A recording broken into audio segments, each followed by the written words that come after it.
روحانی کاہلی میں مت پڑیں بلکہ مسیح کے چراغ کو جلائیں۔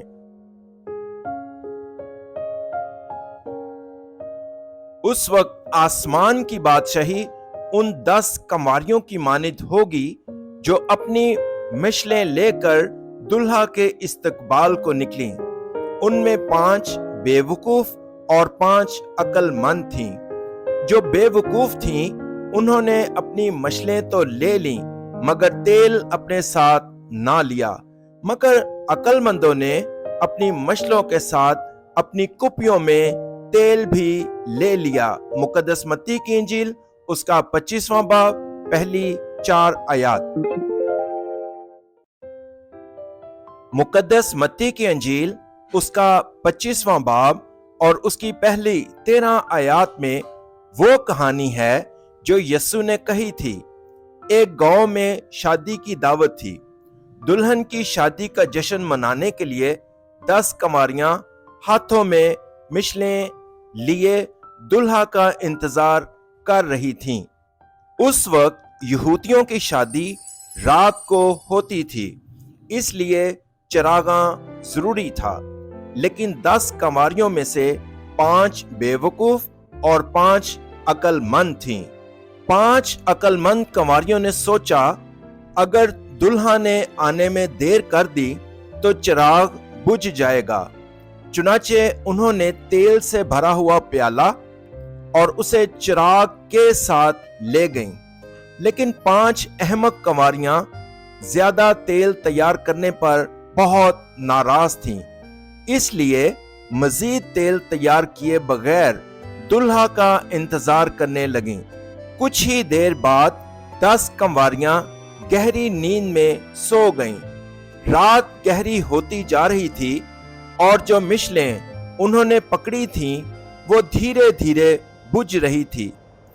اس وقت اچانک ایک آواز سنائی دی، بالآخر دلہا آ گیا ہے، سب جاگ جاؤ۔ آواز سن کر 10 کماریاں چونک گئیں اور جاگ گئیں۔ جب 5 احمق کماریوں نے دیکھا کہ ان کے چراغ بجھ گئے ہیں تو وہ 5 عقل مند کماریوں کے پاس گئیں اور ان سے کچھ لینے کو کہا۔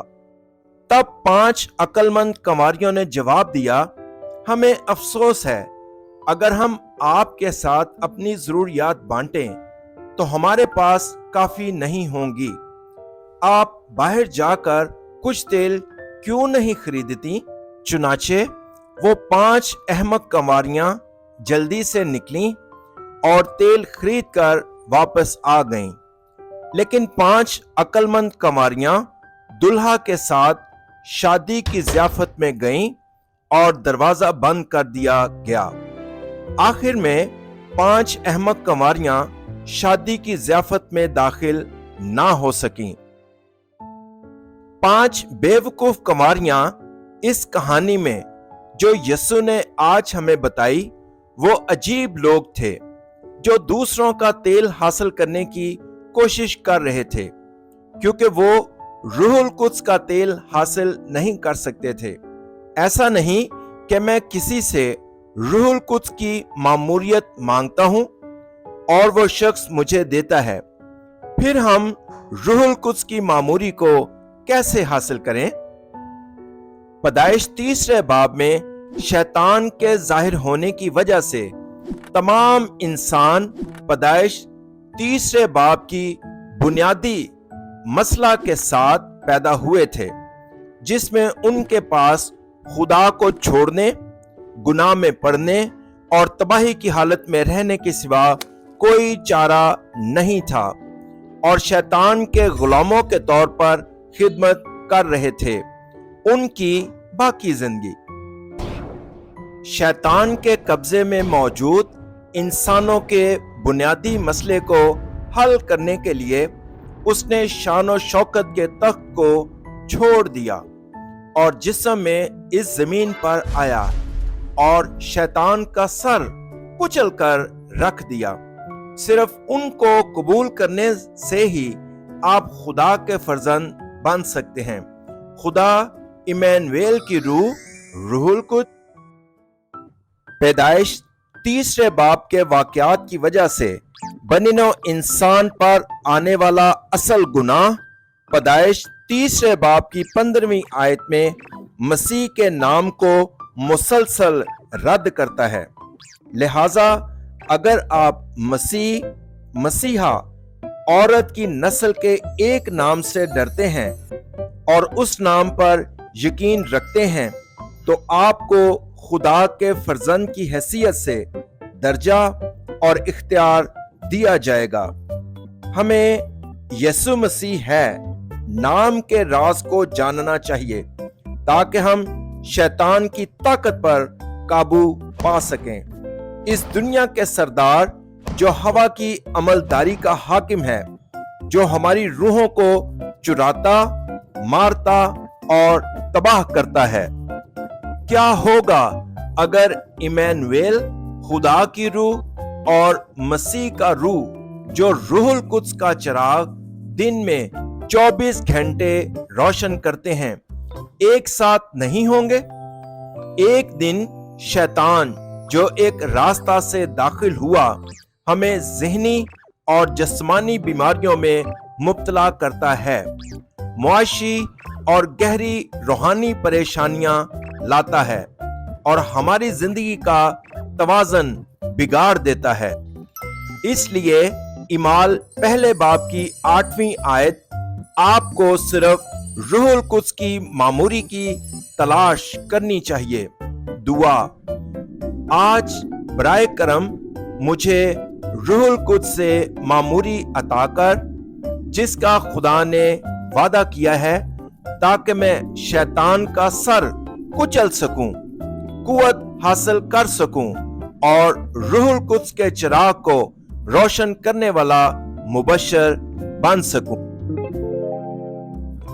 और मैं हर रोज अपने मुंह से इकरार करता रहता हूं, यीशु ही मसीह है, मैं खुदा का फर्जंद हूं, तमाम मुश्किलात खत्म हुई, ऐ शैतान दूर हो, रूहुल कुद्स से मामूर हो। आलमी बशारत जमीन की इंतहा तक मैं खुदा का गवाह रहूंगा। रूहुल कुद्स के तेल की तैयारी करने वाली 5 अक्लमंद कमारियों की तरह हमें यीशु मसीह के नाम के राज को बखूबी जानना चाहिए। पैदाइश तीसरे बाब की 15वीं आयत में औरत की नस्ल और बंधन तोड़ने के लिए रूहानी जंग को कभी तर्क नहीं करना चाहिए। पुराने सांप का सर फौरन कुचलें। मसीह जो हकीकी बादशाह है, जिसने शैतान के कामों को तबाह किया, हकीकी काहिन जिसने मेरे तमाम गुनाहों, लानतों और आफात को हल किया, और ये एक हकीकी नबी के इख्तियार की बात करता है जो खुदा के साथ है। लिहाजा मसीह के 3 ओहदों के साथ मुझे हमेशा अपने जिस्म पर 3 लानतों को खत्म करना चाहिए: गुनाह की ताकत, जहन्नम की ताकत और शैतान की। अगर ऐसा है तो मैं आपको बरकत देता हूं कि ये हफ्ता भी खुशखबरी का समिट बन जाए, जहां आप रूहुल कुद्स के तेल को तैयार ना करने की रूहानी सुस्ती में ना पड़ें, बल्कि रूहुल कुद्स की मामूरी तलाश करें, खुदा के फर्जंदों के तौर पर हैसियत और इख्तियार से लुत्फानंदोज हों और मसीह का चिराग रोशन करें। जिंदा खुदा रूहानी काहली में पड़े बगैर रूहुल कुद्स का तेल तैयार करके मसीह के चिराग को जलाने के लिए मुझे अपनी कुव्वत अता करने के लिए आपका शुक्रिया। मैं सिर्फ रूहुल कुद्स से मामूरी और आपके फर्जंद की शनाख्त और इख्तियार से लुत्फानंदोज होना चाहता हूं, ताकि मैं आलमी अंजीली बशारत का रूहानी सरबराह बनूं, जो पूरी दुनिया के 237 कौमों के लिए डायस्पोरा मिशन को पूरा करता है। मैं यीशु मसीह के नाम में दुआ करता हूं, आमीन।